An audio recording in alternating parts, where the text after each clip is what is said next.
And lastly, I want to make a comment on a false report regarding former Acting Attorney General Sally Yates. As a matter of fact, I'd like to walk you through the sequence of events just to make sure that everyone's abundantly clear on what happened. On March 14th, Chairman Nunez and Ranking Member Schiff invited Sally Yates to testify on March 28th. On March 23rd, Sally Yates' attorney sent a letter to the Department of Justice asking for their consent to testify without constraints. On March 24th, the Department of Justice responded that the President owns those privileges to discuss the communications they were requesting to talk about and referred them to the White House.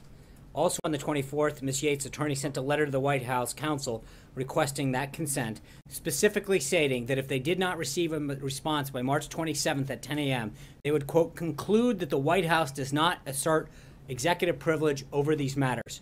The White House did not respond and took no action that prevented Ms. Yates from testifying. That's the story. That's what the documents show. And with that, I'm glad to take some questions. Of course you can, John Roberts. I'd like to follow on that because there are reports that even though the hearing that was set for the 27th was not scheduled, it was canceled by Devin Nunes to prevent this White House from publicly invoking a claim of executive privilege. Could you speak to that? I hope she testifies.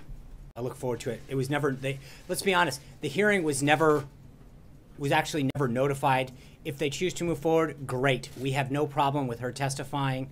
Plain and simple. The report in the Washington Post is 100% false. The letters that they frankly publish on their website all back up everything I just read. All of the letters are available on their website. I hate to give them the traffic. But the reality is that they specifically say, if you don't respond, we're going to go ahead. We didn't respond. We encouraged them to go ahead. But to suggest in any way, shape, or form that we stood in the way of that is 100% false. Brian.